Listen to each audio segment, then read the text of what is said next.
পশুর বনে। পার্থে যিনি প্রবোধিতে নিজে নারায়ণ, কুরুক্ষেত্রে গীতা শাস্ত্র করিলা কীর্তন। দেশে রচিত মহাভারতের ভাস, অষ্টাদশ অধ্যায়ে গীতা করিলা প্রকাশ।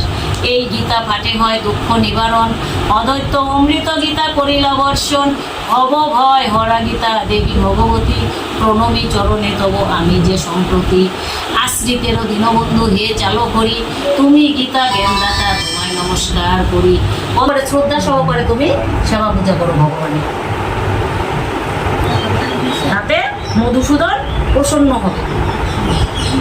প্রসন্ন হইয়া ধরা সদা শুক্ল বেশ, করিবেন তব গর্ভে শ্রীকৃষ্ণ প্রবেশ। তুমি যদি মন ভক্তি প্রাণ দিয়ে ভগবানকে সেবা পূজা করো, তবে তোমার গর্ভে ভগবান জন্মগ্রহণ করবে। কাল বসে ক্রমে বিভু হইয়া প্রকাশ, ব্রহ্মা উপদেশে তব পুরাবে নাশ। যে ব্রহ্মা আসছে, সেই ব্রহ্মা এসে তোমাকে উপদেশ দিবে, তোমার মনের বাসনা পূর্ণ করবে। এত কহি ঋষি তবে হয়েন সুস্থির, আনন্দে হন সতী তখন অধিক। তখন স্বামীর সেই কথা শুনে সেই কর্দম ঋষি স্ত্রী, কর্দমের স্ত্রী, উনি শান্ত হন। স্বামীর আদেশে সতী করে তপাচার, সেবেন বিষ্ণুরে সদা পূজ্য ব্যবহার। স্বামীর আদেশ পেয়ে সেই কর্দম ঋষির স্ত্রী কি করলেন? হ্যাঁ, উনি সুন্দরভাবে ভগবানের সেবা পূজা করতে লাগলেন। এক মনে তপধন তোষে নকামিনী, নাহি অন্য দৃষ্টি আশা বিনা চিন্তামণি। হেন তপস্যা তুষ্ট হয়ে নারায়ণ, প্রভুবাসী তার গর্ভে করেন গমন। তখন এই কর্দম ঋষির স্ত্রী ভক্তি মন প্রাণ দেখে তুষ্ট হয়ে ভগবান এসে ওনার গর্ভে জন্মগ্রহণ করে।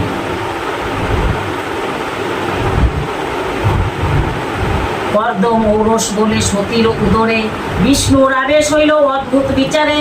কাষ্ঠ মধ্যে অগ্নি যথা নহে প্রকাশন, দেবভূতির গর্ভে তথা শ্রীমধুসূদন। যেমন কাঠের ভিতরে আগুন ধরালে অগ্নি দিলে যেমন নাকি প্রকাশ দেখা যায়, প্রকাশ্যে দেখা যায় না, তোমরা ছন্ন হয়, হ্যাঁ অমন। ঠিক সেই কর্দমের স্ত্রীর গর্ভে যেমন ভগবান ঢুকছে, অমন প্রকাশ করে না, প্রকাশ্যে না, দেখা যায় না।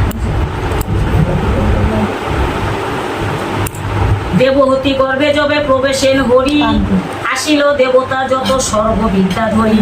দুন্দুবি বাজিল গণ পুষ্প বরসিল, হরি যশ গাথা যত গন্ধর্ব গাহিল।